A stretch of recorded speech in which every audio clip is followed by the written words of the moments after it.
Jail में बैठा है, फिर भी जवानों ने हिम्मत की और उनकी सारी बसात उल्टा दी। अब मेहरबानी करें, अगर वाकई आपको इमरान खान से मोहब्बत है, और यकीनन है आपको, अगर वाकई आप इस मुल्क में इंसाफ के दाई हैं जिस तरह अलामा साहब ने कहा, तो 8 तारीख को जिस दिन ये जुल्म बपा हुआ है उस दिन तहरीक इंसाफ और तहरीक तहफ़्फ़ुज़ आइन ने तमाम पाकिस्तान में शटर डाउन, ट्रैफिक बंद, सड़कें बंद का ऐलान किया है। अगर हमने और आपने हिम्मत की और 8 तारीख को हमने पाकिस्तान बंद किया और पाकिस्तान की सड़कों पे आवाम का राज कायम किया, इमरान खान जेल से बाहर आ जाएगा। इमरान खान बाहर से जेल से आएगा। सिर्फ नारे खुली ये फलाना ये कौन बचाएगा पाकिस्तान, ऐसी बातें नहीं होंगी। पाकिस्तान बचाएंगी, आवाम की ताकत से हम बचाएंगे।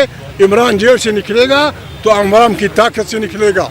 हम रास्ते पे आए, आज मुश्किलात थी, लेकिन फिर भी पुलिस ने लाहौर तक हमें पहुँचने दिया। हमारा रास्ता इस दिन अंदाज से बंद नहीं किया। ये हमारी अपनी पुलिस है, इनसे हम अपील करते हैं। आप पाकिस्तान की पुलिस हैं, आप एक फ़र्द, एक हुकूमत, एक खान, एक मुस्तकिल, एक जर्नल की पुलिस नहीं है। आप वो अहकाम माने जो कानून के मुताबिक हों। इंसानों को मुफ्त में इसलिए मारना कि वो मुर्दाबाद जिंदाबाद निकले हैं। कुरान करीम, अल्लाह साहब खड़े हैं, कुरान करीम शिर्क के बाद सबसे बड़ा गुनाह इंसान के कत्ल को समझता है। आपने हमारे बच्चों को डी चौक में कत्ल किया, आपने बहुत मुअज़्ज़ज़ ख़वातीन को घरों में बेइज्जत किया, छोटे छोटे बच्चों को आपने तानों में बेइज्जत किया। ये निज़ाम हम नहीं छोड़ेंगे, हम जुल्म मिटाने निकले हैं। आओ हमारे साथ चलो, आपने हमारे साथ चलना है। हमने इस निज़ाम को बेख से उखाड़ना है और उखाड़ सकेंगे हम।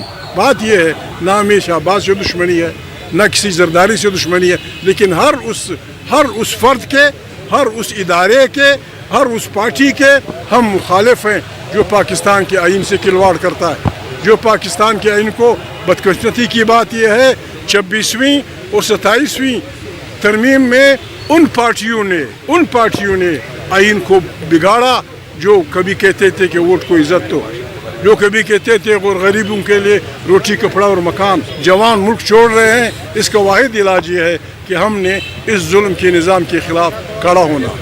हमने किसी को गाली नहीं देनी, हमने किसी को पत्थर नहीं मारना, हमने किसी पे लाठीचार्ज नहीं करना।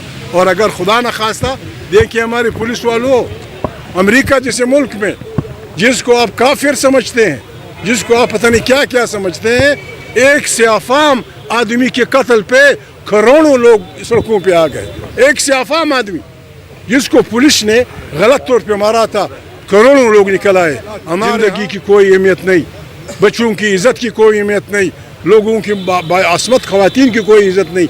इन हालात में घरों में बैठना न मर्दानगी है, न शराफत है, न गैरत का तकाजा है, न मुसलमानी का तकाजा है। हम जुल्म मिटाने निकले हैं, आओ हमारे साथ चलो। अली तारिक मुज़ाकरात की बात चल रही है, वो कहाँ तक पहुँची? मुज़ाकरात होंगे जब आप 8 फरवरी को पाकिस्तान बंद कर देंगे तो मुज़ाकरात के लोग आएंगे। किस चीज़ के मुज़ाकरात? अगर कोई ये समझता है कि मुझसे गलती हुई है, बिस्मिल्लाह मुज़ाकरात करते हैं। आपने मेरा मैंडेट छीना, आपकी अदालतों ने एक पार्टी से उसका सिंबल छीना, आपकी अदालतों ने 10-20 साल लोगों को जेल दी। हम मुज़ाकरात इसलिए आपके पास आए कि हम आपकी बादशाही माने, हम इस हुकूमत में शामिल हो जाए। नहीं बाबा, हम इस हुकूमत में शामिल नहीं होंगे। पाकिस्तान तब बचेगा, तब चलेगा जब यहाँ आइन की बालादस्ती होगी, इंसाफ का जब जज इस्तीफा दे रहे हैं, लोग भाग रहे हैं। इन हालात में हम लाहौर आए हैं, कल लाहौर ये न कहे कि आपने हमें नहीं कहा था। हम पाकिस्तान के तूल अर्ज में जुल्म के खिलाफ निकले हैं, खुदा का भला कर। अली तारिक साहब बताएं। बड़ों की बैठक की बात चल रही है जी, आप इस चीज को अप्रिशिएट करते हैं? और दूसरा ये बताइएगा, पानी पीटीआई ने तो आपको बात ये नहीं है, बात ये कहाँ तक ये वो बताइए। बात ये है, मुझे तो पता नहीं कि कौन बड़ा है कौन छोटा है। उन्होंने जो लिस्ट दी है, 5वें को तो ताकत इनने दी है। किस कानून के तहत? आइन कहता है कि हर इदारा अपनी फ्रेम में रहेगा। हर आदमी ने हल्फ उठाया है। हम ये कहते हैं कि जो आदमी अपने हल्फ का वफादार है हम उसको सलूट करें। जो आदमी आइन का वफादार है उसको हमने आइन की दिफा का हल्फ उठाया है। लोगों ने सियासत में हिस्सा न लेने का हल्फ लिया, वो अपने हल्फ का ख्याल रखें, हम अपने हल्फ का ख्याल रखेंगे। आज़ाद इलेक्शन हो, भले हम हार जाए, जो जीत जाए वो आराम से, शराफत से, इंसानियत से पाकिस्तान की हुक्मरानी करे। हर जगह जंग मुजदल हो रही है, खून मैं रिक्वेस्ट करता हूँ तमाम बाजवड़ से लेकर खैबर पख्तूनख्वा तक तमाम इंसानों से कि अमन मार्च के नाम पे 8 तारीख को निकलो, सियाह झंडे उठाओ। जहाँ जुलूस नहीं निकल सकता वहाँ गली कुची में मुर्दाबाद। बिस्मिल्लाह रहमान